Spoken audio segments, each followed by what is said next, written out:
Good morning, everyone. Thank you for joining us. My name's Peter Copeland. I'm the Deputy Director of Domestic Policy here at MLI. And we're here for a discussion on government size and productivity. It was actually a long time coming, and in hindsight was 2020, and our first paper came out right around the release of the budget, highlighting, I think some major trends and issues with our fiscal situation that we're going to dive into today.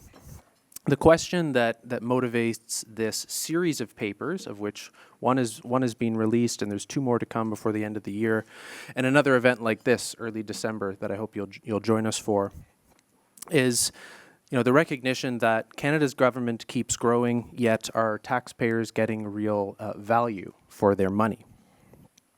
And so what we did is looked at data from the late 90s to the present day, and have created a new size and productivity index for government spending. And Stephen Tapp's the author of that paper. And as you'll hear from him, productivity is the best approach to understand this kind of value for money question. How much are you producing for your labor hours? But ultimately, people are quite concerned about service quality. And so you want to make sure that the outputs government are delivering are also yielding real outcomes. And this is just a difficult thing for governments and statistical entities to properly do, but I think you'll be interested to see what Stephen's come up with to try to get at the heart of these questions. And today we're focusing mostly on the questions of government size and productivity, which Stephen outlines in his first paper, along with a discussion of what to expect with the release of the indices, which will be in just a couple of weeks' time. And here for the panel discussion, we have three esteemed economists and public policy professionals for the dialogue, who I will introduce now. So first, Stephen. Stephen's the chief economist at the Centre for the Study of Living Standards and the author of our first paper. His work focuses on productivity, fiscal policy, and evidence-based measurement in the public sector, and he's held senior roles across government. And my colleague Tim Sargent is the Director of Domestic Policy, a Senior Fellow at MLI, CG, and formerly of the Centre for the Study of Living Standards, and a former Deputy Minister in many portfolios, including international trade. He has decades of experience across central agencies and so brings a unique perspective on how fiscal, trade, and other dimensions of policy are interrelated. Then we have Munir Sheikh, who is a former Chief Statistician of Canada and a Senior Fellow at the C.D. Howe Institute. He's a leading voice on fiscal frameworks and evidence-based policy. And he's advanced the case for an economic principles-based fiscal anchor to guide public finances, which he'll certainly discuss today. And last but certainly not least is Jean-François Perrault, who is Senior Vice President and Chief Economist at Scotiabank. He oversees the bank's global economic and market research, providing strategic insight into fiscal, monetary, and financial developments, shaping Canada's macroeconomic outlook. And so before we go to you, Stephen, to outline the features of the paper, I'd just like to hear from each of our other panelists a bit about yourselves and a big idea that you're going to bring to the discussion today. So perhaps, Tim, we'll start with you. And let's give them a round of applause for being here. Thank you, Peter. It's a bit worrying to now have decades of experience. But I guess I'm guilty as charged. I'm almost 30 years in the Canadian federal government. And as you can probably guess from my accent, I grew up in the UK, where the issue of government productivity has actually been much talked about over the last 20, 30 years. I would say much more than here, at least how you actually measure it has been talked about a lot more. So I spent a lot of my career in a variety of government departments. Some of them, like when you're PCO or even finance, the public is far away. There's the central agencies. You have line departments between you and the public. You see them on the streets, kind of scurrying around. But certainly thinking exactly, is our service delivery good? Are we getting passports to people on time? Can people access a CRA agent? Those were not things that crossed my desk. It was quite different when I went to a line department. So my last position in government was a Fisheries Oceans, and then you're definitely dealing with real people. Things like fishing licenses and fishing quotas, programs. We had a program during COVID that we delivered to fishers, and then you really realize that a lot of even the federal government actually touches people's lives and delivers programs, delivers services, and that's a really important thing for people. So I think for me, the big idea is just that government has to take productivity more seriously. And it's not that there aren't people out there doing their best to make sure people get their benefit checks or get fishing licenses, but we actually have to take it seriously in the way an economist takes it seriously and think about it the way economists thinks about it. It's not just what is our output, although that's a hard question in and of itself. It's what's our output relative to our input? How can we be as efficient and as effective as possible?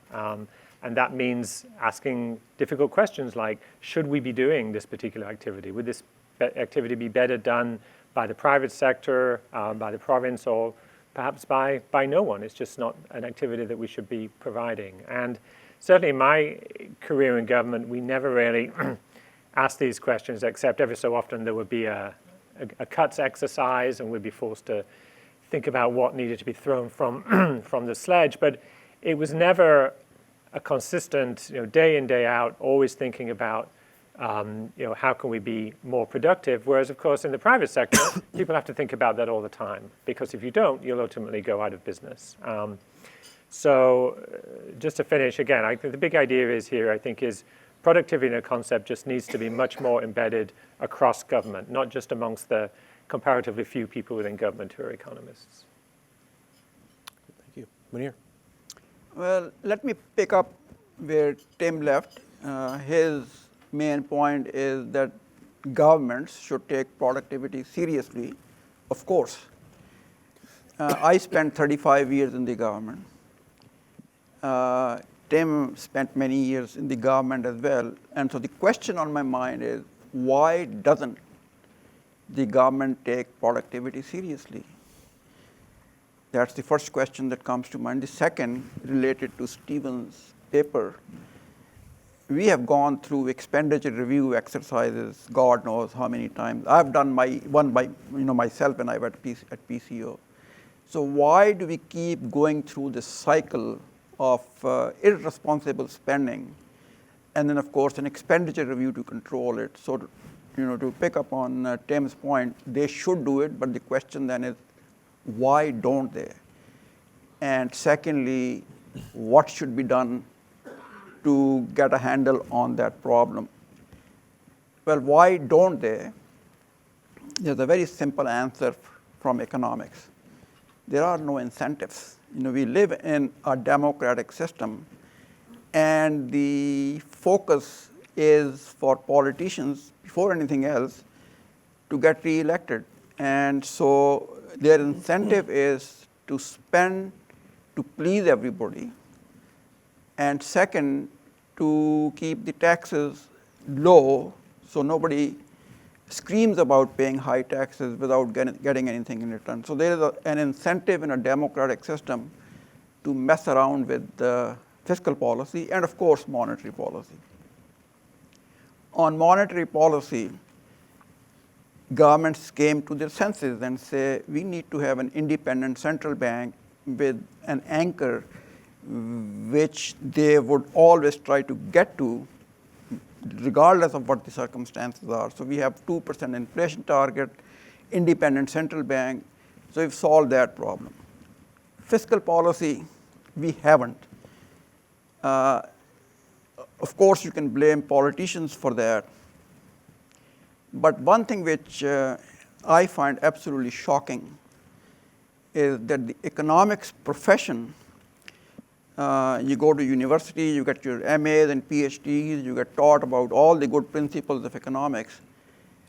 if I remember my training in economics, and of all the years that I've taught public policy at Carleton, I haven't come across words like our target should be to balance the budget. Our target should be to do something about the debt to GDP ratio.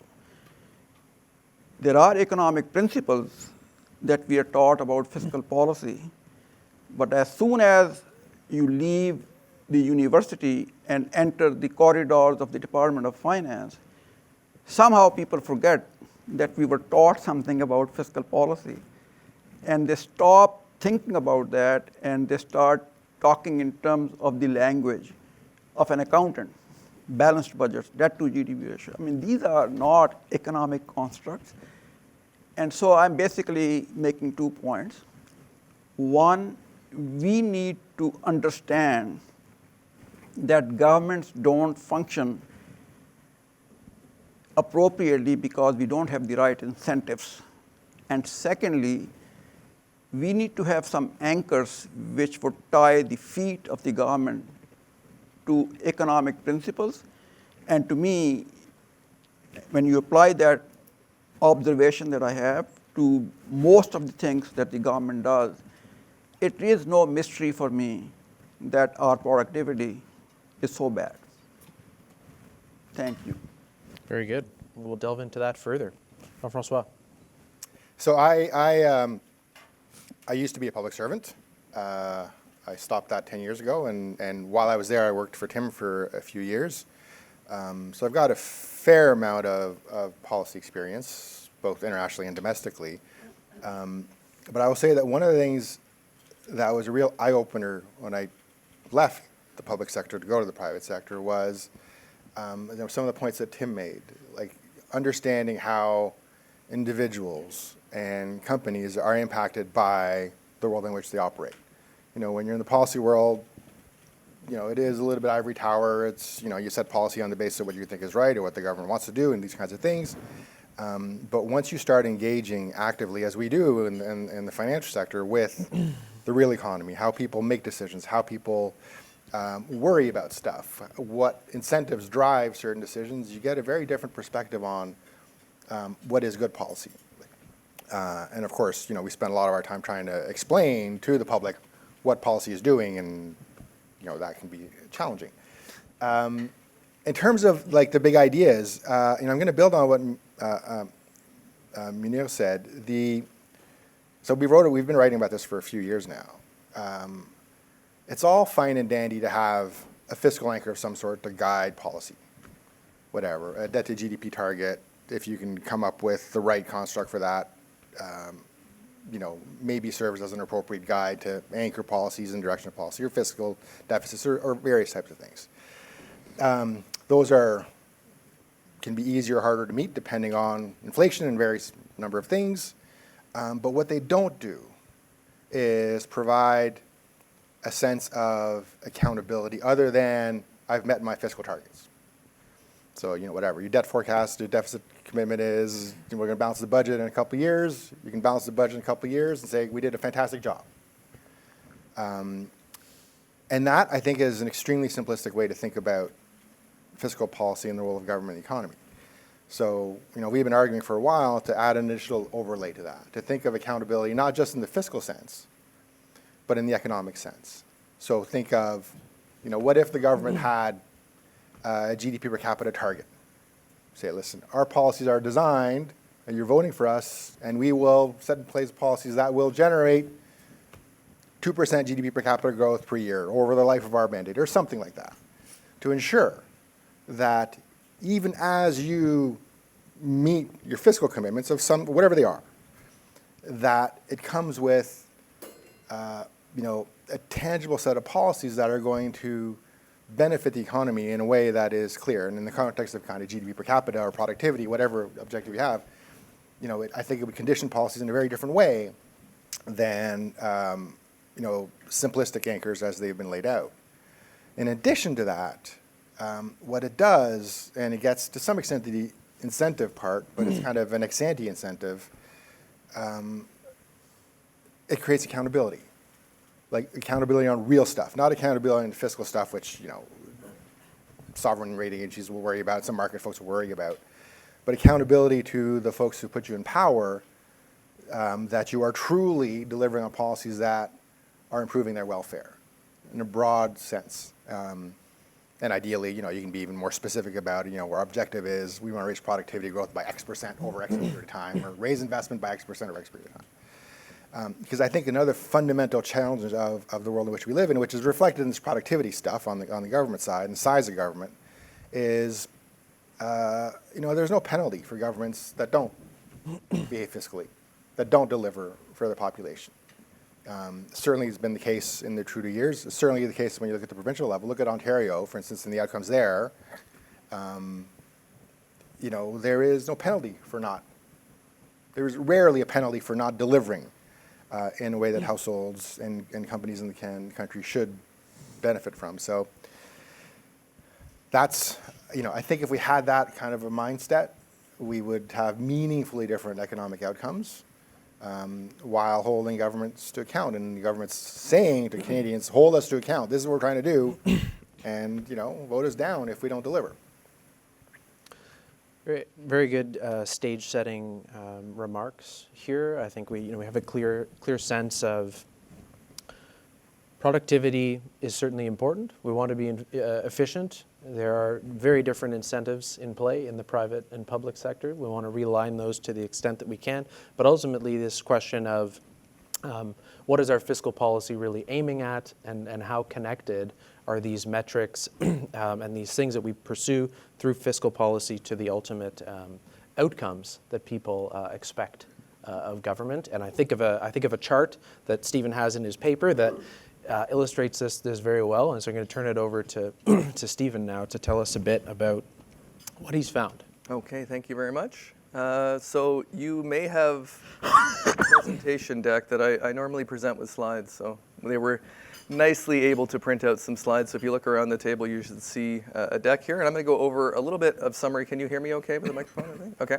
I'm going to just do a brief summary of the first report. So as Peter and Tim mentioned, we have been engaged in a series of more of a deep dive here, looking at the size and productivity of the government sector in Canada. And so I'm going to give you some updates of kind of where we're at in that research project. And there's a second paper that is just kind of going to proofs right now, shortly will be available, and then a third paper on the way. So I'm going to go through some of the highlights we've got so far. If you look at the title screen here, you'll see that the growing gap is the first paper that has been released. On the second slide, if you flip over, the motivation, of course, has been covered relatively well by the speakers and by Peter as well. But just the first observation, of course, that governments matter. So governments effectively employ the government sector in Canada, employ more than 1 in 5 employees in Canada is employed in the government. Overall revenue levels of collectively about 40% of GDP, setting the stage for incentives for investments and overall impacts on people's social lives and other things. So governments are obviously an important aspect to study. And Canada's weak productivity growth is something that's been well noted by the Deputy Governor of the Bank of Canada, calling this a productivity emergency, as others have just talked about the last few years. So in this environment, we're trying to look at not only what is the role of the public sector in that, but if we improve public sector productivity, what impact might that have at the macro level? So that's one of the questions that we ask. The third thing was something I was just sort of reflecting on as I started to do the research, was thinking about what people are now experiencing in terms of their everyday lives on social media, on their apps, on their phones. Government's expectations for delivery of services have increased dramatically in the last, I'd say, 5 or 10 years. So you think about Amazon, where you can order virtually anything that can be delivered to your house within 24 hours. If you think about Netflix, where there's ridiculous customization of sort of what you have previously watched and what you could be watching, and recommendation systems and those types of things. If you think about Uber, where someone will drive and pick you up wherever you are, effectively most major cities in North America, quickly and cheaply drive you other places. We're seeing a lot of customization, a lot of speed, a lot of efficiency happening in the private sector that is impressing a lot of people. And then I think as Tim mentioned, kind of then you go and try to renew your driver's license. Or then you go and think about, how do I get my passport? These experiences for most Canadians are not the same. They're witnessing one thing in their daily lives in the private sector, and they're seeing efficiency and things that are exceeding their expectations in other places based on competition. They're looking at the public sector and they're saying, well, why is it that we're lagging so far behind? So these, I think, were the three kind of main things that got us motivated to look at this research issue. If you turn the slide over now to slide 3, which we call the government value chain. So part of the first paper just sets out a conceptual frame before we get into the measurement to think about how government operates and how government influences the economy. So if you start on the left side of that chart 3, you'll see budget decisions. So we had budget 2025 at the federal level a few weeks ago. So budget decisions being made, that effectively being set up then as inputs. So you have a budget, you have capital, you have labor at department levels. And then moving forward for inputs to a bunch of activities that are undertaken by various levels of government. So that could be, in the education example, that could be teaching and training, schooling students. This could be the number of surgeries that are performed at a hospital, those types of things.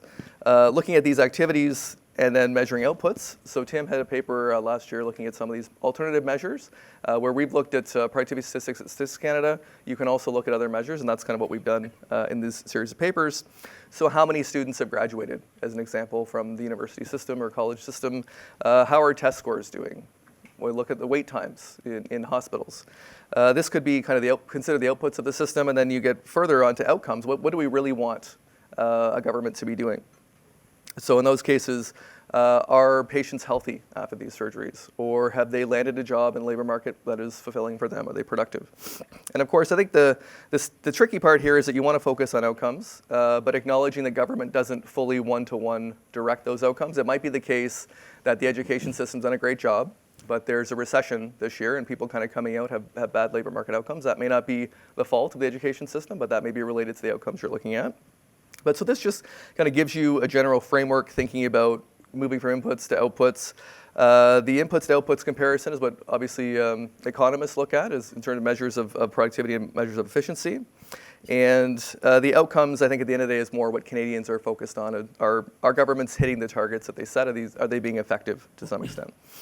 The last bullet I have on the slide here is just kind of the well-known measurement challenges. So to say that a lot of these public services are either delivered for free or they're highly subsidized, there's no market transactions happening. As a result, valuing outputs is obviously very difficult in these domains. And so we're using official statistics and trying to do the best we can with those measures and just essentially seeing what do the data tell us in these sectors over the last while. So the next slide here goes to theories, which I think a couple have been discussed already, but let me just start with the Baumol's cost disease. So both of these theories are taken from the 1960s. There's a little bit more discussion in the paper. But Baumol's trying to rationalize an observation of how is it the case that we can have rising wages and rising costs in labor-intensive service sectors, despite the fact that their measured productivity may be very low. So if you just think about two sectors in the economy where you have the goods-producing sector, manufacturing sector as an example, there's economies of scale, there's automation happening, there's more productivity happening. Baumol's argument was basically that if you have a competitive labor market and wages are being bid up and productivity is being increasing in the goods-producing sector, then the services sector, these workers now have outside options which are improved, and so their wages may go up. And the cost of producing, let's say, I think his example was an orchestra performance, where if you look over time from a decade ago till now, it's unlikely that the measured productivity of the orchestra would have increased, but the wages and the costs of putting on a show would have increased because of the fact that we have these economic factors at play. So that's just a little bit. When I looked at the data from inflation targeting in Canada, and you compare services inflation to goods inflation, and we've been targeting 2% inflation, it's actually the case it's about a 1 percentage point gap. Services inflation has been growing faster than goods inflation, so this is kind of consistent with this story. Secondly, and I think Munir talked about this, and Tim talked about this as well, from public choice theory also initially in the 60s, just thinking about the government as a bunch of actors that are individually rational in an overall system where they're trying to make the best decision for themselves, but maybe in an outcome that's not socially optimal. So if you think about politicians, they may be overly focused on re-election and having a short-term horizon, therefore trying to increase spending to essentially get votes their way. If you think even in the public sector, and deputy ministers or ADMs or other DGs, they want to increase their resources, increase their overall staffing levels, and increase their importance moving up the system. So there's incentives there for growth. And you may have rationally inattentive voters in this environment. And essentially over time, the incentives in the system, with programs being created, with announcements for ministers and other things, and then less of this sunsetting that we see, government just essentially growing over time as a natural tendency for that. Okay, so I think that's good for kind of just setting the frame for the theoretical piece. Of course, we get lobbying for resources, and then you get vested interest when you have programs that want to oppose cuts. People know that, of course, in Ottawa. So what we did, turn to the data. On slide 6, we're just tracking employment levels first. So looking at the government sector, which is the dark blue line at the top that's growing, and the business sector in the lighter blue line. Basically what you can see is a gap opening up, and these gaps really are most prominent and most exposed during recessions, where the business sector drops significantly and government jobs may slow a little bit, but kind of continue growing up. And we just looked at the data over the last decade. Government jobs have grown by over 30%. Business sector was growing at I think, is that 16 or 18% on the slide there. So we saw an increasing share of government sector employment in the economy over time. And then we start to drill into, that's the macro data. Let's turn around to what can we see by department, by level of government, by activity, and by province. And the story is quite similar if you look across those. So the next slide, number 6, shows you that a lot of this increase was at least led by the federal government. And people know there were people around here that were involved in the Harper Deficit Reduction Action Plan. So if you go back to this slide, which is slide 6, you can see a reduction in the level of federal employment. In the first 10 years, from 2010 down to 2015, there was a shrinking of the federal public service. We've subsequently had a growth of about, was 110,000, now 100,000, based on the Treasury Board statistics data from 2015 to the most recent data we have now. So that's been an increase of 100,000 jobs at the federal level. That works out to growth about 4% on an average annual basis, and that's growing much faster than the 1.4% in the private sector. We went through the data from the Treasury Board, which looks at, let's say, the large departments like Canada Revenue Agency, Employment Skills Development, Procurement, Indigenous, Immigration. Those are big departments to start with, and they had the largest absolute increases in employment levels. But if you look across the 98 different entities, from the core public service to other agencies, we found 78% of those were growing faster than the private sector benchmark. And in particular, this is at the federal level. If you look at the provincial side, the health sector is where you see growing employment. I don't have a chart on that, but I just put that in parentheses there. Okay, so I'll flip now to the next slide, which looks at Budget 2025, which just came out recently. Catherine had a nice piece on that for the functionary, so I'll plug that. On the left-hand side, I'm just taking a chart from the budget, which I think most people have looked at, which the government indexes back to 2019 levels, and attempts to show that with the cuts of about 40,000 federal employees over the next budget horizon to the end of the decade, that they would more or less, that black line there with federal employment would more or less be brought back in line with the green line, which is underlying population growth.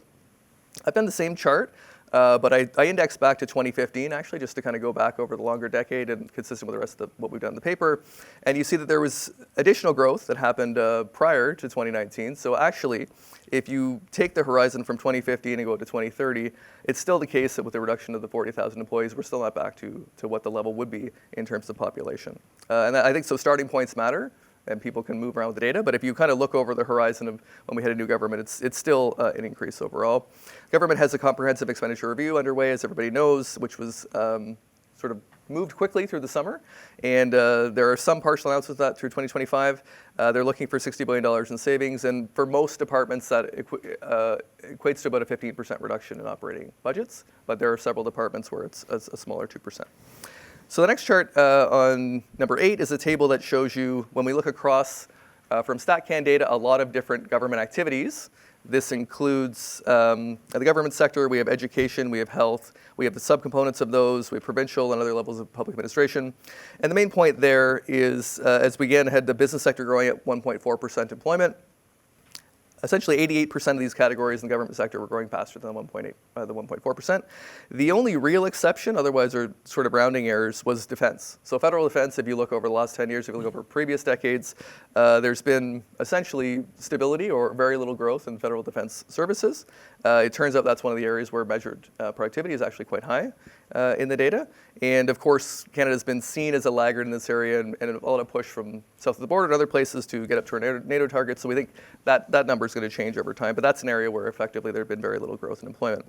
If you look at one more chart on slide 9, what I've done is just look at the federal now to provincial level And you see that across 8 of 10 provinces over the last decade, we have had faster growth in the government sector than in the business sector. So the point is just to say, this is not just one entity. This is not just CRA or something else. This is broad-based across federal government. It's broad-based across multiple levels of government, and it's broad-based across the country as well. The only exceptions here are the 2 provinces where the private sector actually outgrew in terms of employment are PEI and Nova Scotia. Both of those cases, if you look at the data, you can actually see it wasn't the case that the government sector wasn't growing at a decent pace. The business sector in those places actually had decent employment growth was the only difference. But again, you're seeing this happen across most provinces over the last decade. Okay, so after the employment data, we turn to look at fiscal footprint. And here I have a chart on chart 10 showing you a growing fiscal footprint. So we made adjustments here for the cost of government, so the government deflators, and looking at population growth, as we mentioned before. You can see that in real terms, on a per capita basis, both aggregate revenues and aggregate expenditures have increased by about $3,000 per person over the last decade. This has happened both on the revenue side, expenditure side. That's been the case for all 10 provinces. It's not that there's certain provinces that are behaving differently. This is increasing across all provinces. I'm getting close to the end here, folks. So my 11th chart is on the stagnating real GDP per capita growth, which again, as I said, the Bank of Canada has mentioned and others. We have seen about 0.2% average growth in, let's say, a good standard of living standards here.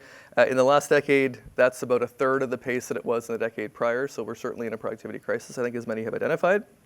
And so we looked at the official data from StatCan to look and see what we can learn about that between the government sectors and the business sector. So that is chart 12, slide 12. And you can see there that we have the dark blue line, which is the business sector, and the light blue line, which is the government sector. If you go back 10 years, it was the case that measured productivity was actually higher in the government sector. But over the course of the last decade, that productivity premium has turned into basically a discount there. And business sector productivity increased by 0.5%, government sector fell by 0.3%, so that difference is important. There's also essentially an opportunity cost here for the economy. We talked about overall economic productivity. If it were the case, it's kind of a simple back of the envelope, but just an if-then statement, but if the government sector productivity had grown at the same pace as the business sector at that point in time, our economy would be 1.5% higher over the decade than it was. So that I think represents a pretty significant opportunity cost for the economy. Okay, so just about wrapping up, we also looked at compensation in the government sector relative to the business sector, compensation relative to productivity in both of those cases as the benchmark. And you've seen a relatively high premium for the compensation. So this is not controlling for the fact that there may be higher levels of education formally in the government sector, the fact that there could be longer tenures or union composition, those types of things. If you just look at the actual groups of data themselves, you can see that compensation premium is still about, let's say, 27% or so at the end of the sample, whereas labor productivity as measured has fallen much more significantly than that. Okay, so let me just summarize now. That's my very last slide. We've seen in the data that we looked at, we tried to lay out a conceptual frame for thinking about governments, how things might expand over time, try to dig at some initial measures of productivity. We've observed broad-based growth in the government sector across, as I say, federal departments, across broad-based departments, provincial health, and other areas. This is a big and important sector, so there's macroeconomic impacts of this. We've also seen falling measured labor productivity in this sector at the same time. So we have mentioned this is a series of 3 reports. The first report is now available, so I encourage people to look at that, and that's a lot of the results I've shown here today. We develop indices of government size and productivity, which will be coming forward soon. I think some of the other folks on the stage have seen some of that work. And as Tim had suggested, we look at some alternative measures. So if you look at test scores, what do the test scores tell you in the education sector? How does that actually match up to the productivity data that we see? If you look at the number of graduates across universities and colleges, we've looked at that, and we look at wait times in healthcare and other things. So there's other ways to get at these things of what Canadians care about, and that's what we do in future work. And the third paper will do a deeper dive on the provincial government data as well. So the last slide just shows my contact info if you want to get a hold of me after the session. So with that, long opener. Thank you, Stephen. Yeah, thank you. Have a seat. Thank you. Very good. Lots in there. I would like to hear from each of you now, because I think it's very easy to draw conclusions really from anything, but this in particular, people may seize on some aspects of this headline and say, okay, look, government's expanding, we have stagnant productivity. So what are the main warranted conclusions to draw, and what do you think some misconceptions could be about what this data tells you and then what it suggests as a conclusion? So I'm going to let the other folks. Sure. Tim? Sure. Stephen said measuring government productivity is very hard. There are some areas where passports is my favorite example. A passport's pretty, you know what your passport is, it's pretty homogeneous good, it's easy to measure the number that are issued. Occasionally you get more, fancier passports with biometrics embodied, but by and large, you could measure that the same way that you measure the output of steel rods or something like that. But a lot of what government does doesn't fall into that category, so there's kind of a real spectrum there. So it's as Stephen said as well, it's not, a lot of what government's doing is it's not marketable. The government's not selling, so we're not establishing a price in the market. Even if we can establish physical measures of output, it's hard to do so in terms of what we really care about, which is the value that people attach to something. But that doesn't mean that there aren't ways to get at these concepts indirectly. That doesn't mean that there aren't measures out there, and I think Stephen's done a very able job of bringing all of that data together. And so whenever you've got something that you can't measure directly, but there are some indirect measures, what you want to do is you want to look at it from a lot of different angles. And then if you do that and you still get the same story, then I think you can, at that point you can get a bit more confident and start pontificating with some evidence base underneath you. And to be honest, when I look at these data over this last 10-year period, things do seem to be lining up pretty much in the same direction. The sense that government has gotten bigger. It doesn't feel like the output of government has got bigger, however. So input's up and output is not up, so that's a recipe for stagnant, if not lower productivity, which I think accords with probably how most Canadians think about the service, if we can put it that way, that they've been getting from government over the last decade or so. So, what I take away is, measures are imperfect, but when you look across federal government, provincial government, you use some different measures, you look at some different sectors, you get a pretty consistent story, which is we're just not getting out of government what we got out of it about 10 years ago. Which is not to say that this isn't a trend of long-standing. Munir, you're a statistician. I'm sure you have some comments in that regard.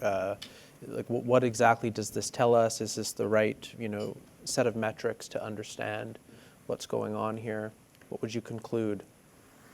Well, government productivity obviously is a concept which is not easy to measure. But productivity itself is a concept which is not easy to measure exactly. Productivity is your GDP. We know the challenges in getting a totally perfect GDP measure. It also, of course, needs data on labor and capital and other inputs, which are also very difficult to accurately measure. So productivity in general is an issue. Government productivity as well is an issue. But I think sometimes, and you may find this surprising coming from the chief statistician, sometimes I think we just take our measurement too far where there really is no value for money.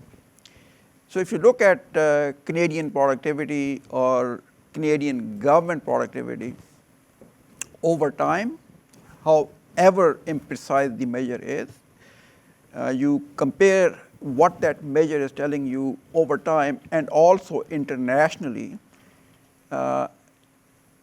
you get a feel as to whether things are getting bad or worse. You may not know exactly how bad or good they are, but the trend over time and how we compare with other countries will tell you all that you need to know about this. And so if you look at our performance over time, regardless of what the measure is, there's no doubt that we are doing pretty badly. And if you look at data across countries, the OECD spends a hell of a lot of resources and effort to measure productivity across countries. There is no doubt that we are a laggard. For example, in the 2022 budget, there is this chart imported from the OECD on how our prospects look over time to, I think it's 2060, and we are at the absolute bottom on productivity growth. I would say let's forget about having an absolutely exact measure of productivity and just look at this both historically and internationally, and there's no doubt that we are doing bad. And the same is true on the government front. Government productivity, based on whatever measure you look at, has been declining over time, and internationally we are doing a pretty bad job. You also feel it, in your daily lives. So I come to productivity as a very simple concept. A lot of people think of it as a technical, economic thing, and they don't really pay any attention to it. For me, what is productivity? Well, productivity is we're going to spend 2 hours in this room, and we can ask ourselves the question, what have we accomplished over those 2 hours? That is productivity. So what have I done over an hour of my time? And whatever I'm doing, whether I'm writing a paper, watching TV, arranging my dishwasher, whatever I have accomplished over that time is my productivity. And if you think of productivity in that sense, it should begin to feel how we are doing on a daily basis in your actual lives. If you feel that the service I used to get before, I'm not getting that anymore. Whether it's lawn cutting, removing snow from your driveway, how are things going? Do you feel it? I feel it on a daily basis that things have deteriorated in Canada. And to me, that is the proof I need that we are doing pretty badly. So that's my impression. I think we are spending way too much time on measuring stuff, which, as I said, may come to you as a surprise from a statistician, and spending too little time on why is this happening and what should we do about it. So I'm glad you brought the international and historical perspective into play here, because through each of your opening remarks and your intro, Stephen, the cards seem stacked against, positive government productivity over time, right? There are many incentives that seem to cut against that. And as you've said, Munir, we're a laggard, and interestingly, Stephen, in your paper, you note that at the outset in the late 90s, the time series, productivity was better. So a question for you and for Jean-François to start, and others feel free to jump in. What should we be expecting in the short term, medium term, long term with respect to government productivity and compared to the private sector? Like what's realistic? You want me to take that? Well, Sure. I guess I wouldn't say, I did a counterfactual in that paper and the second paper as well. This is just a thought experiment to say if we have 20% of our workforce in the government sector, and if that 20% has been growing over time, there's an opportunity cost of people working in the government sector, and that's that they're not working in the business sector. And if you move people around across the economy, you'd see changes in productivity. We all know that. Mm-hmm. So these numbers are significant. And even the point really, I think, let's say our healthcare system is large, 7% of GDP or so. Education system, similarly in terms of employment. If we're to make small marginal gains, this is the kind of compounding interest people know as investors. If we were to make a 10 basis point improvement across a major department in the federal government, and that happened across other departments, these numbers would add up, and over a decade, the amount of money, the amount of resources we have, the efficiency, overall service would be better. So I think I certainly accept Munir's point. We are spending a lot of time focusing on measurement. That's the point of this paper. These measurements be imperfect, but the exercise of doing the measurement kind of gets you to the point of, well, how do we start to do things better across these systems? And if you start to look at the systems as inputs and what the outputs are producing, are there ways that you just flowchart this thing and look at a system diagnostic and say, we could remove, some of the 45 public servants working on this job, and the process would actually not get worse, it would get better. And I think sometimes there's, addition that can come from subtraction in certain public service environments. Right, yeah, certainly. Jean-François, you've spent a significant amount of time in both sectors, so enlighten us. Well, it's difficult to anybody on productivity, so it's difficult. I would say, if you think of it in terms of where we're likely to go and the headwinds to greater productivity in the public sector, I was struck by some of the stuff in your report, Stephen, I knew it, but I was struck when I saw it graphically, on the healthcare side of things and how much of a drag that is on productivity.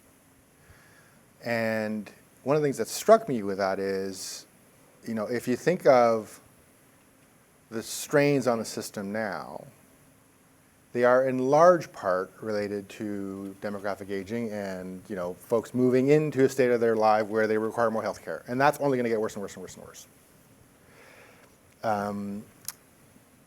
And if you don't do anything about productivity, and that's part of the system, or you keep it at constant levels, you are going to have a situation where that part of the economy gets larger and larger, that part of the government envelope gets larger and larger, and will depress productivity even further in the public sector. So there's an overlay here with kind of the demographic requirements of the country in that space that are pretty striking. Now, whatever, there's a whole debate about healthcare delivery, of course, and outcomes and all those kinds of things. But I was just, struck by, because I hadn't thought of it this way before, this demographic move and the correlation that there is, that is evident in what you present on the productivity side of government services. The other dimension here, and this is kind of more of a private sector take on things, and Tim and I used to talk about this a while ago, is thinking of the compensation side of things. So you can think of more government workers equals less private sector workers if we got a certain number of workers in the economy.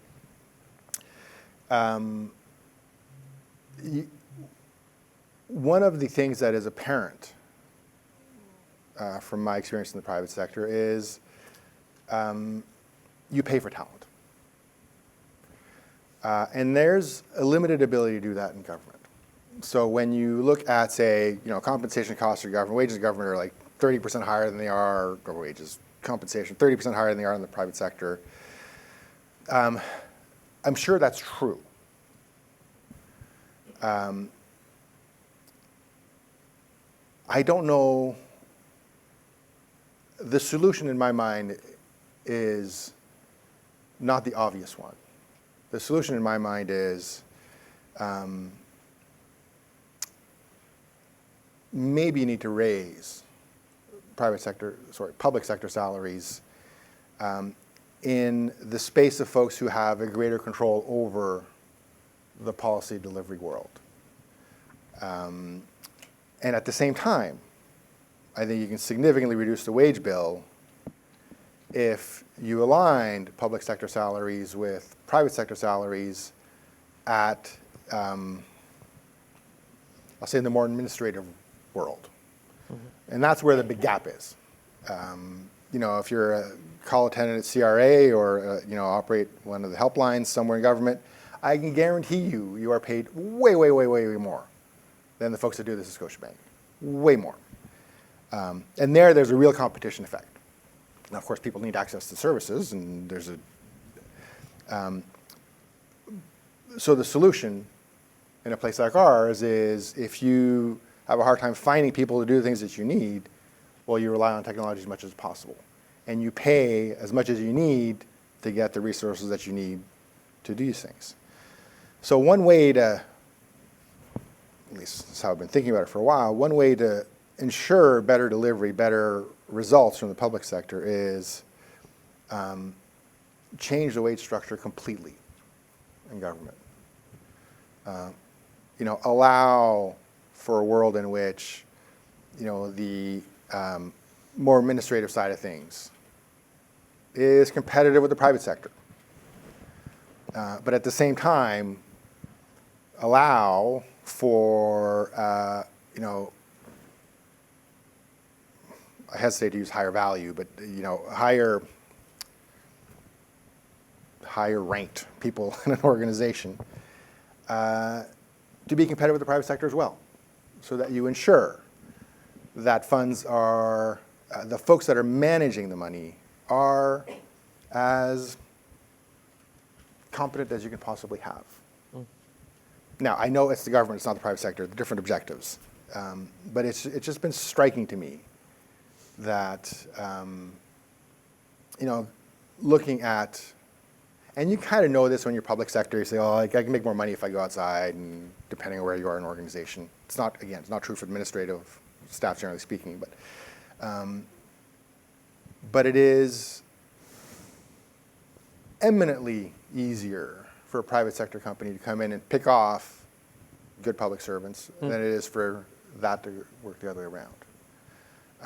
So you inevitably, I don't want to poo-poo on public servants because I have tremendous respect for them and tons of friends there, including my wife. You know, with better leadership typically comes better results. And I think we tend to think of leadership at the political level, so we'll change the government, we'll change a few DMs, or whatever, have a new clerk, or these kinds of things, without thinking about the structure below that actually is, you know, the fearless advice givers and the what is it, fearless advice and something execution, diligent execution. Loyal implementation. There we go. And it's a very different conversation to have with folks in the private sector. Say, listen, maybe the solution to some of our challenges is to reward certain public sector servants more than is currently the case, because we all know that a large chunk of the public service is significantly overpaid relative to what we or other organizations would pay for the comparable skill set. Yeah, very interesting. Certainly a politically challenging It's politically impossible to do. Yeah. But Tim, you want to jump in? Sure. So yeah, when I was a senior level of the public service, I felt very strongly that we weren't paid enough. But probably the best paid public servants in the world are in Singapore, at least at a senior level. And it's the best run government in the world. And I don't know anybody who would kind of seriously question that. So if you read de Tocqueville's Democracy in America, so this is this French diplomat who went around America, I think it was the 1820s, he remarked that in a democracy, you will always find that the people at the base of the hierarchy, who are doing the ordinary civil servants, will generally be paid more than their counterparts in the private sector. And the reason for that is political. It's because those people all get to vote. So one way of keeping them on side and having them vote for you is to pay them more than the market rate. But he also said the opposite is true at the other end. Because to ordinary people, I'll translate it into today's dollars, $200,000 a year sounds like, you know, riches beyond the dreams of avarice. Right? If you're earning $70,000 a year, let's say, and that's well above the minimum wage, it's like you could, at that point, you could just like, you know, you could buy an enormous mansion, et cetera, et cetera. Because the reality is, especially with our tax system, it doesn't value that. It doesn't value that much. And even more importantly, if you go into the private sector with those kinds of skills and experiences that in government might get you that wage, you know, you could make significantly more. So it does seem to be this inbuilt feature of our system, and it's true in most countries. If I look at the UK, for instance, senior public servants are paid less than they are here, even though they have to generally live in London. And probably one way around that is just to contract out as much as you can do. So, for instance, in IT, you know, I was always in favor of contracting that out as much as possible because our private sector providers could pay high salaries to their IT people, whereas we in-house in government were not able to do that. But I think if you go what would be the economically correct route, which is to pay senior people more, with that would need to come a culture change within government and a culture change of accountability. Because if there's one thing that's I'm sure it's hard in the private sector too, but in the public sector, you know, giving negative feedback and taking action as a result of that feedback, ultimately perhaps resulting in the termination of people who are just not very good at the jobs they do. That almost never happens. It's very hard to do. And that will only happen if you yourself are being held to account for your performance, so that you're forced to have those kinds of difficult conversations. But I can tell you that is a pretty rare occurrence in the public service. Yeah, again, I live this. That's absolutely true. Yeah. You're paid to perform. And Yeah. if you don't perform, well, you're no longer paid.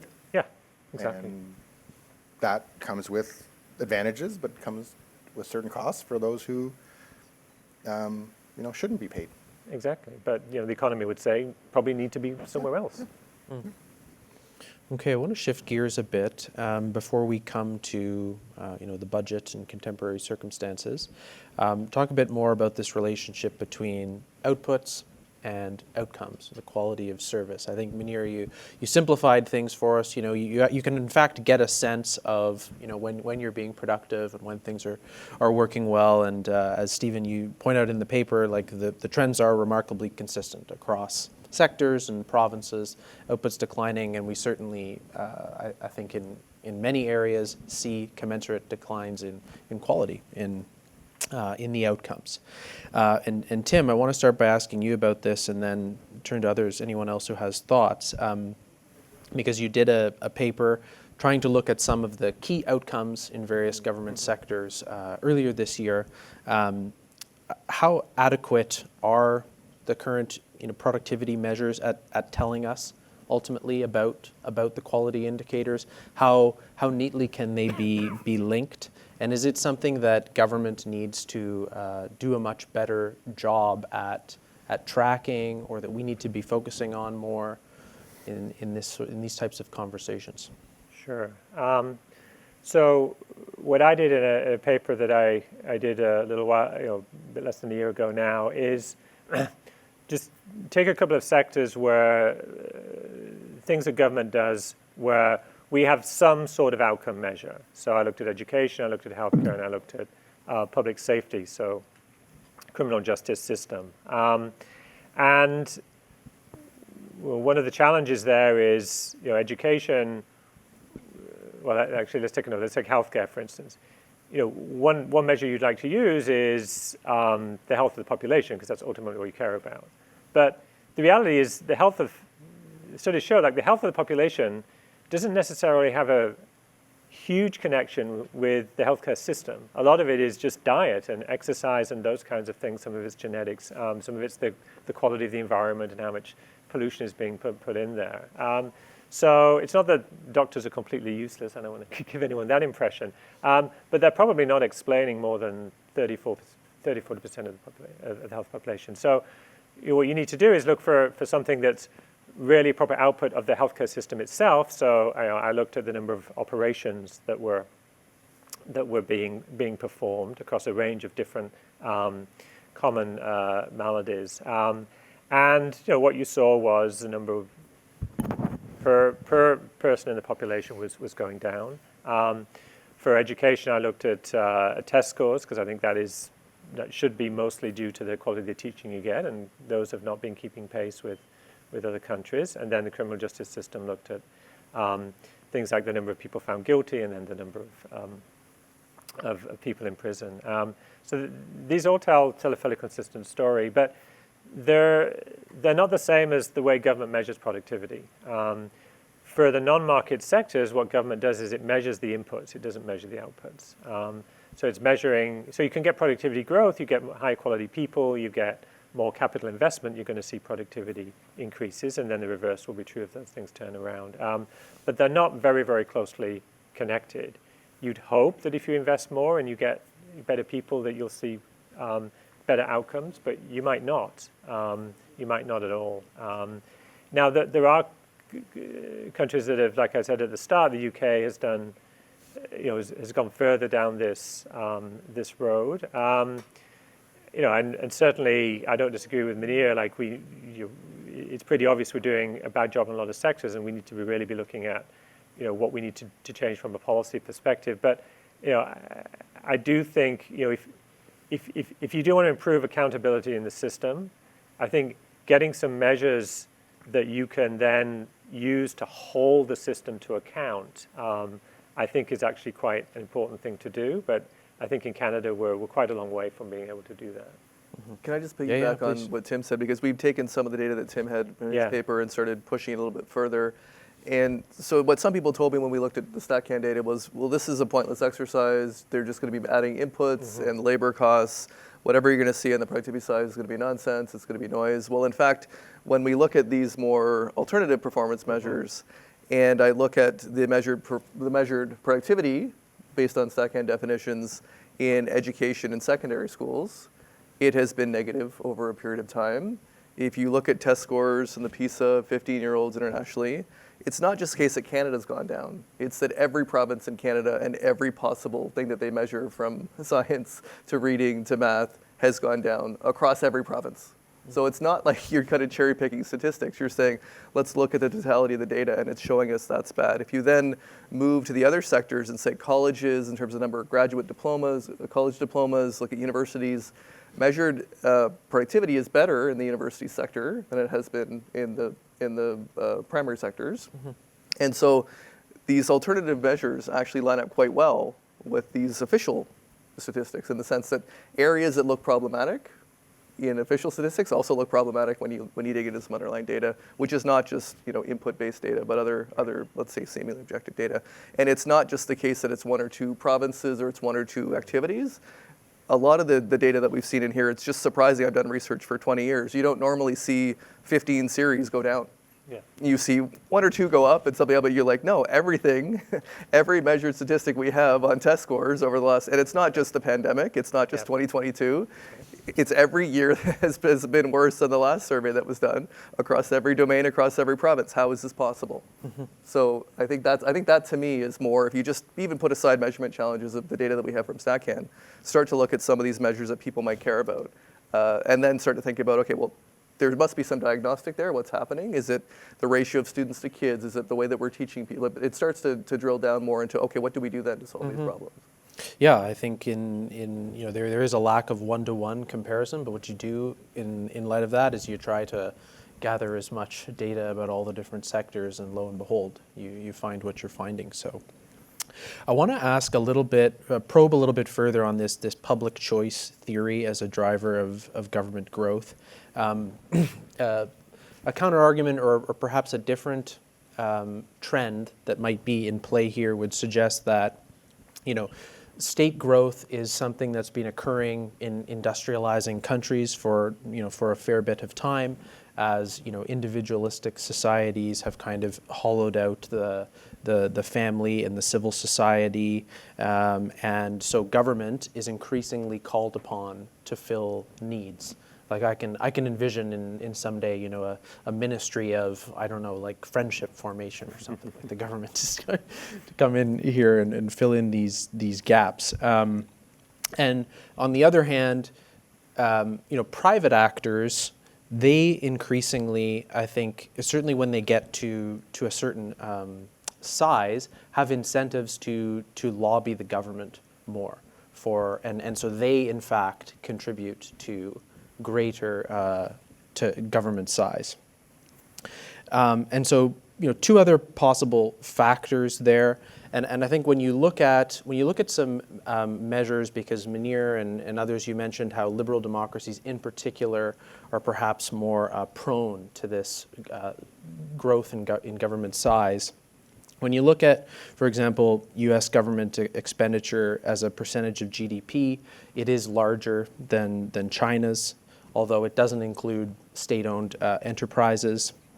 And the U.S., I think, has far higher social transfers as well. So just some questions here to maybe to complicate, or be curious for your thoughts on what some of these other drivers for the size of government of growth could be. Munir, I'll start with you. Well, let me say that after leaving Statistics Canada, I was focused on the big picture because of my interest and also because of necessity, because I didn't have 6,000 people helping me out in sorting out the issues I had on my mind. I have to do it on my own. So here's my big picture thing, and I'll answer your question in that context. We are doing poorly economically. Our standard of living is stagnant, if not falling. So what is the big picture issue here that we need to handle? Our private sector is doing poorly, and the main factor is investment. And so why are we not investing in Canada? If you look at the foreign direct investment flows across countries, you'll be shocked to find that Canada invests twice as much outside Canada than the rest of the world invests in Canada, and that's true also for the US.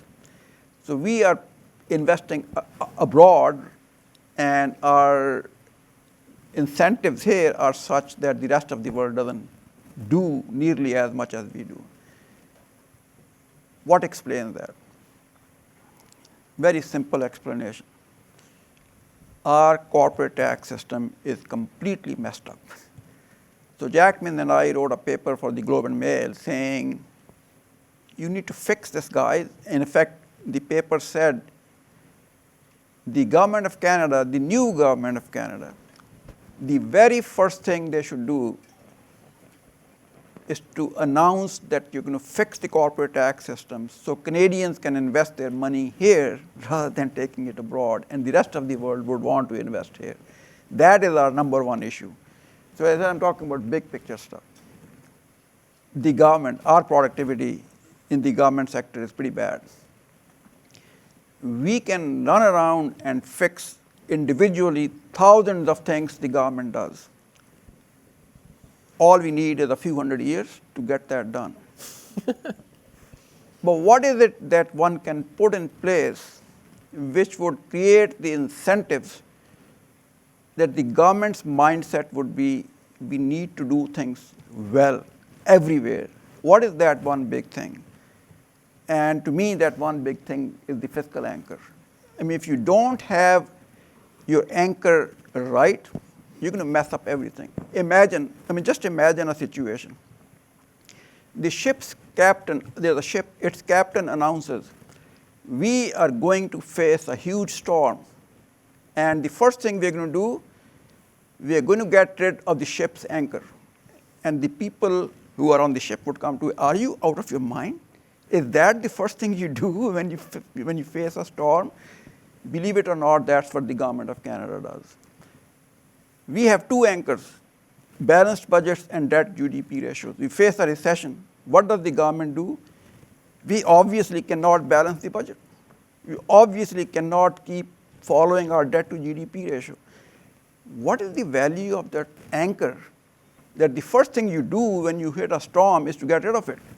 So we don't have a fiscal anchor. So I've been talking about developing a fiscal anchor which is grounded in economic theory. That anchor, grounded in economic theory, would do two things. One, it would send the right incentives for everything the government does, whether it's the healthcare system, education, fiscal policy, whatever, because you need that anchor to control the mindset at the top level. And of course, you need to make sure that the governments are held accountable for that anchor. And so we need to think about accountability in that context. So that's what we need to do in the government side. Corporate tax, private sector, an anchor for the government, so we begin to think straight. So not at the first thought of a storm coming, your solution is not, let's get rid of the anchor. Now, of course, these are all serious economic issues. But let me mention one other thing. Communicating those issues to the general public is a pretty difficult thing. So communication to me is the most important thing we need to focus upon. What can I do as an individual in communicating a thought?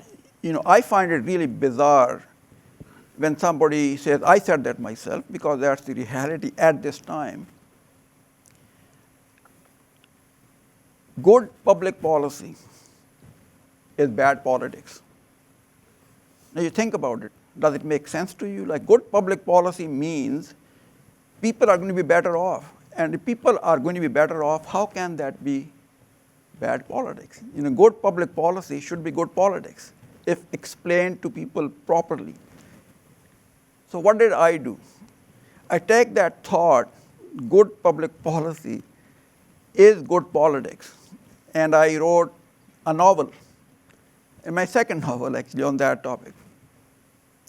It's called 2047, the story of a revolution, the story of an American revolution. And so there's this guy whose name is Paul Wiseman, who is a Harvard graduate, wants to be a billionaire. He says, it doesn't make any sense to say good policy is bad politics. He struggles with Congress, he struggles with everybody, and say, I am proposing to do things that are going to be good for Americans, and you're putting blocks on my way. So the long story short, he becomes the president, and he follows this. Good public policy is good politics. America prospers. His popularity is at 96%, never heard of in the US. So I'm driving home the point that we need, number one, have good policies, and number two, have the ability to communicate those policies. And that brings me back to my fiscal anchor story. We need to have a fiscal anchor which is grounded in economic theory, because it will produce good outcomes. And secondly, you don't have to run around and try to fix every little system to ensure that it works properly, because you need to have something at the very top which creates the right incentives. Very good, and a good segue to the final double-barreled question for the other three of you before we go to audience questions, so please start thinking of some good ones. You turned our attention to what do we do to remedy the situation, Munir, so I'd like to hear from each of you what your thoughts are about most politically palatable or just theoretically the best approaches to remedying the government productivity issues, and also what you think of the recent budget and how it squares with some of these questions. Tim and I kind of like to say that they have at least identified a lot of the right problems, but whether the delivery is following through on the solutions is another thing. So what will we do to remedy government productivity, and what do you think of the budget and how it squares with some of these challenges? Jean-François, we'll start with you. Sure. So I think part of the challenge, and Trump actually has been helpful in this perspective, on the government productivity side, which is linked to the broader productivity issue in the country, is Canadians just don't care enough, and historically have not cared enough, and not been demanding enough of their politicians, and also don't understand the political system very well in the country.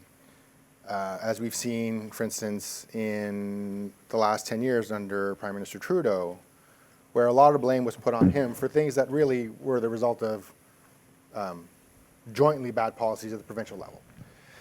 So there's a system in place where Canadians will blame the federal government for things that are largely outside of its control and allow the provinces to play kind of skate scot-free and lead to bad outcomes.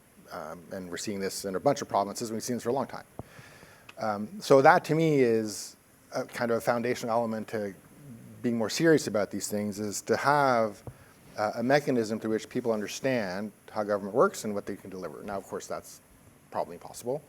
But one of the ways to do that, coming back to my earlier assessment, I see some of this in the budget, is if a government commits to doing something that's not kind of the obvious deficit reduction plan or something, but say, listen, our economic plan, our economic strategy is to raise investment by X%, raise GDP by X%, some measure, so that you are telling folks that are voting for you, listen, you're voting for me, this is what I'm going to try and generate for you, and if I don't generate that for you, you'll see that it's not working, and you can vote me out of office. Now, of course, no government's going to do that because it's too risky for them. But what I see in the budget that I like which is not really linked to what I've said, is, at least there's a recognition now that investment is a huge issue. At least there's a recognition that there are trade-offs to be made in the public use of funds. Part of the argument for balanced budgets in the past has been, well, it forces government to make a choice. You can't do everything, so you can balance the budget. If you want to do the one thing, you have to do something less. Now they're doing this with a large deficit, but there's a clear shift in priorities away from, say, operational stuff, efficiency, and freeing funds up for things that are more supportive of capital deployment than has been the case for a very long time, in addition to, regulatory things and all this kind of stuff. And so what I liked about that, none of it was like game-changing stuff. But you saw this reflected in kind of these pretty aggressive statements on the part of the finance minister and the prime minister that what's in the budget and what their plan will generate is $1 trillion worth of investment relative to where we are now, $1 trillion more in investment in the next 5 years. Now that's, like $200 billion a year. We invest $500 billion a year. Like it seems very aggressive, maybe unrealistically aggressive. But it's a clear demonstration in my mind that they understand that the key to unlocking prosperity here is to focus on things that are going to raise investment meaningfully, and of course with that comes productivity, in a way that hasn't been articulated at the federal level for a very, very long time. So that I think is very, very good. Thank you. Tim and Stephen, in either order.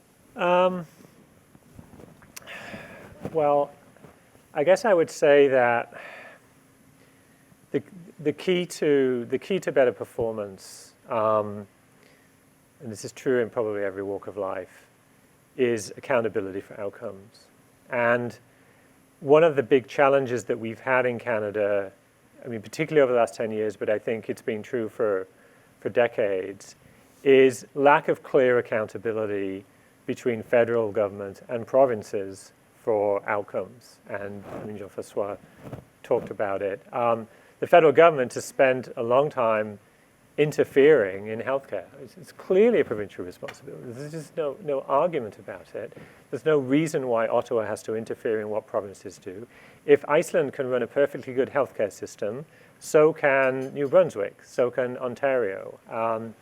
We have equalization. The federal government's already involved in money. But of course, the fact that the federal government can't resist or is politically pushed and dealing with these interfering in healthcare, of course, the provinces have a perfect excuse to say, well, yes, so we agree that our healthcare system is a shambles, but it's all the federal government should just be paying more money. So you voters go away and harangue your federal MP or federal minister for more money.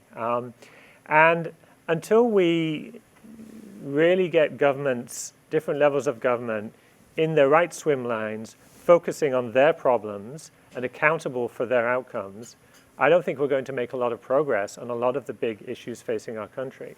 And it has been a bit bewildering over the last 10 years to see the federal government merrily marching into dental care, into childcare, for instance. Topics that I can assure you the federal government knows nothing about. Like, we don't have the expertise, we haven't been studying them. We just kind of merrily go into these areas and start kind of throwing money around, blurring these accountabilities. The federal government should only do what only the federal government can do. And it's not as if there aren't a lot of things that the federal government needs to focus on. We know we have huge problems in our defense, in our military, on our borders, our immigration system.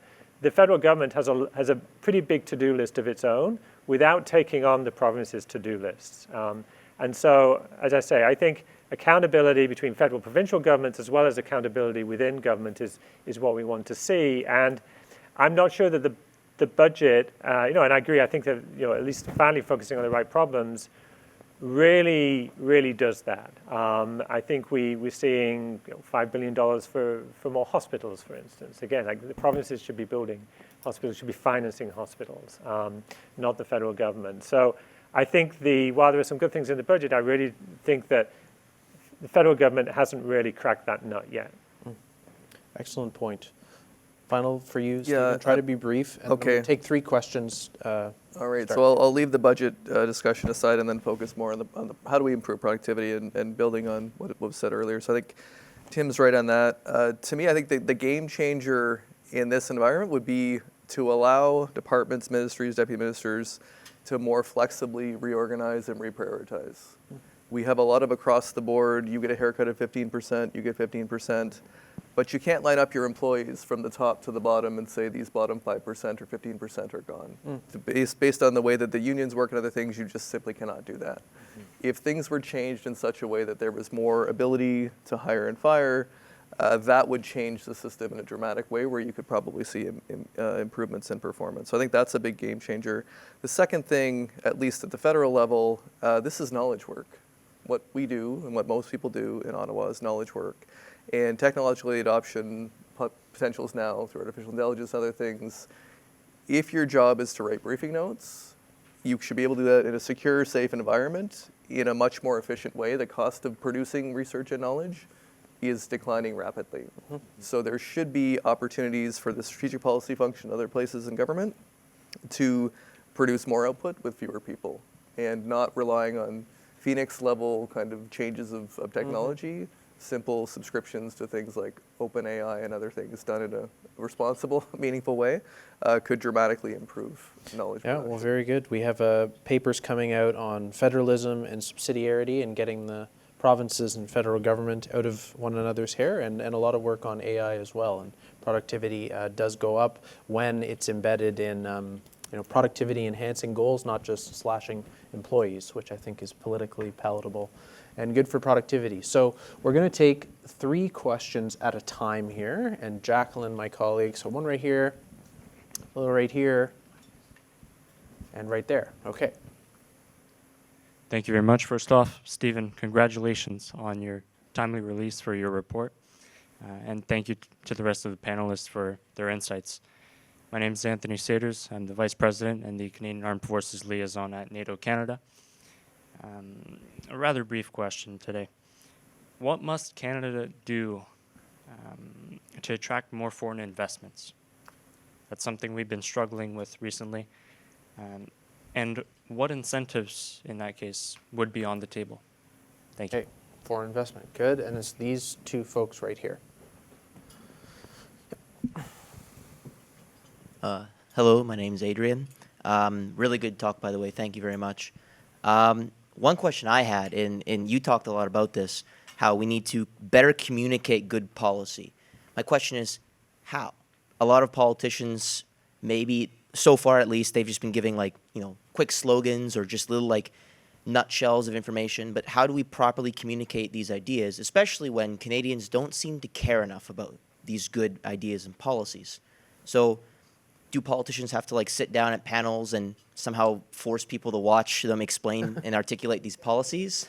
Because it seems like Canadians don't care enough, at least a lot of Canadians don't care enough. And then politicians haven't been putting in the effort to communicate these things correctly. So do we just oversimplify these ideas and try to make them in bite-sized, eye-grabbing statements? Or how do we better communicate these good policies? Great question. Communication. Last one.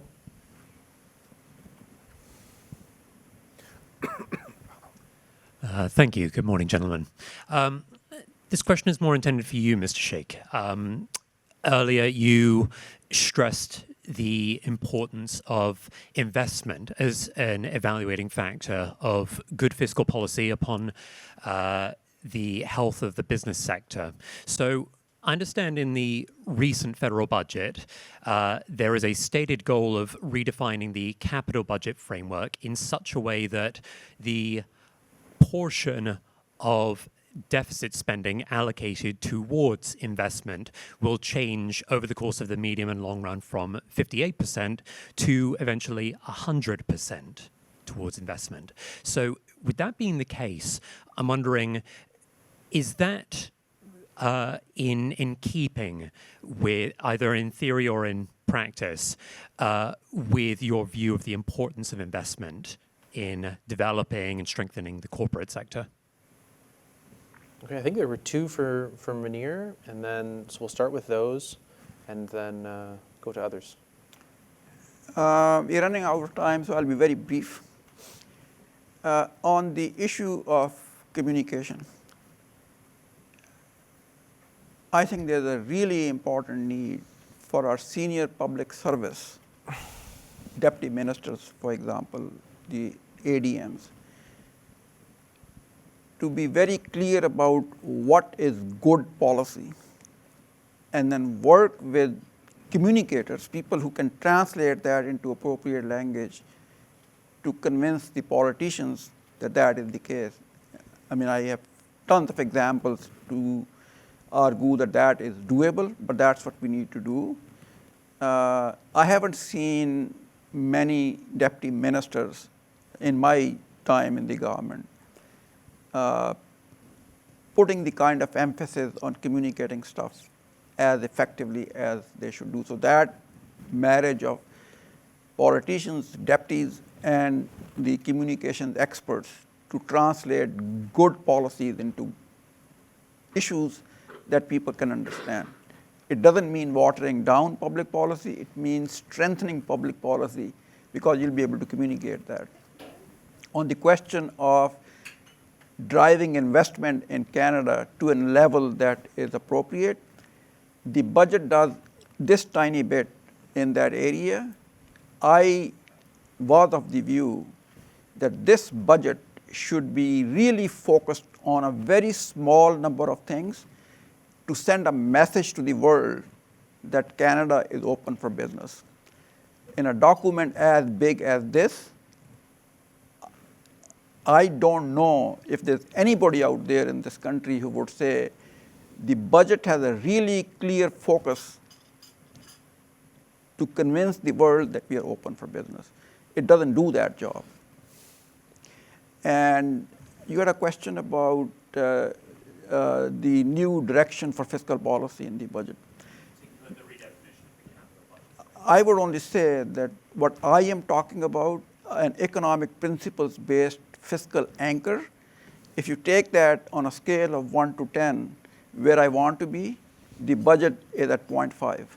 Going in the right direction, but it's just one step out of 100 that one needs to take. Any more comments about foreign investment or communications? Otherwise, we're going to take one final round of questions. I'll just be quick on the foreign investment. I'm a bit more, I mean, I certainly agree that in principle, this is diagnosing the root and the ailment of Canada's productivity problem is a lack of business investment in Canada. But I'm a bit more pessimistic on our ability through policy in the near term to meaningfully change the dial. Because if you look at Budget 2025, they show marginal effective tax rates on new investment, and they demonstrate that across a lot of different sectors with the changes implemented in place for accelerated cost allowance or depreciation expensing, that we're getting a little bit below the US rates. In this current environment where we have Trump's tariffs, where we have CUSMA up for renewal in 2026 and the likelihood of the US walking away extremely high, I don't think there's going to be a lot of new manufacturing plants being built in southwestern Ontario, regardless of what the policy environment is. So I'm just a bit more pessimistic. I think it's a longer term play. We do need to demonstrate we're open for business. We do need to try to attract capital, but I don't think in 2025 and 2026 that whatever the government does and whatever budget is going to meaningfully increase capital investment in Canada. It's just going to be a very hard slog for the short term, I think. Pessimism and realism, a very fine line between them, yes. Any more questions? Okay, one more over there and one more here, and that's perfect. That's 2. Thank you. Richard Cohen. Munir, I took your point totally about good fiscal policy being good politics, but I'm not quite clear that that in reality is the case. In our system, we move in 4-year cycles, if not shorter. Good fiscal policy may involve, and certainly in Canada's case at the moment, pain to the population and sacrifice. That is not good politics in the short term.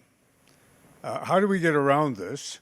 Is it really a matter of communication, or how do we convince people that they really need to make sacrifices in order to attain the kind of fiscal responsibility, the fiscal anchors that you're advocating? Okay. So maybe, Munir, you can start answering that.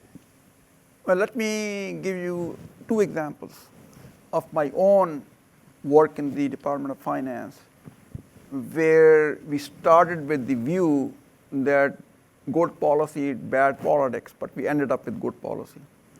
The first is the budget. I think it was 2000 budget, where we brought in $100 billion tax reduction. I can tell you, and you can confirm that with Mr. Martin, who was the finance minister of the time. He asked me, he said, I was tax ADM, he said, I want you to prepare a tax plan because that is going to be my next budget. So I said, Minister, I will prepare a tax plan, but I want to tell you one thing right now, and that is that the first thing on that tax plan is going to be the indexation of the personal income tax. And his words were over my dead body. Okay? The budget was a tax budget, and the first thing in that budget was indexation of the tax system. I could have just gone back to my office and said, the minister doesn't like it, and so we're going to stop. But I always have believed that good policy is good politics. And Mr. Martin thanked me for it. The second, I won't go into the details, Canada Pension Plan reform. What we actually did is good policy, which turned out to be good politics. The point is that there are things that can be done which are huge, and the issue there is for a politician to understand that if they do it, it will be good for them, and then find the communication to get it done. Not everything is going to fall in that category day one, but over time, you can start to do that. And I keep coming back to my idea. You need a fiscal anchor to change the mindset of the politicians, because that change in the mindset is absolutely critical, and with the right fiscal anchor, that will happen. Okay. So that's my two-part explanation. There are things that can be done where there's no contradiction between the two, and there are things which look tough, but over time, if there are appropriate incentives put in place, governments will start to do that, and that's where my fiscal anchor comes in. Very good. And the importance of communications, certainly. Okay, final question. As a small business owner, I'm worried as for downsizing the government would cause the big one in private sector bigger. In technical, maybe former SNC level and will be bigger. In financial, the big five institutes will be bigger. How can we address this? I mean, to prevent it, not to have to lose the. I mean, for personal, I mean, the big five banks wouldn't be maybe that much different than the governments. So how can we address it, not to give too much power to big private sectors? Jean-François? Representative? Yeah, that's right. I work for a big The bank. banker. So I'll turn your question around a little bit. I actually think this is going to be a very dynamic time for small businesses. And obviously, depending where you are in the country and what area, if you're exposed to downsizing the public sector, well, might be a little bit more challenging. But if you think of it in a broader perspective, you have in Canada an unusually large number of small businesses compared to other countries. We know that's part of the productivity challenge that we're dealing with. But you also look to, say, survey work done by the Business Development Bank of Canada that says something like 25 or 30% of small business owners are going to be looking to exit their business over the next 5 years because they're retiring. So, some of those businesses are they'll close. I suspect most are going to be recycled into other businesses. Right? You'll have a new class of entrepreneurs coming in, new ownership structures, perhaps fewer small businesses because they get bought up by other small businesses.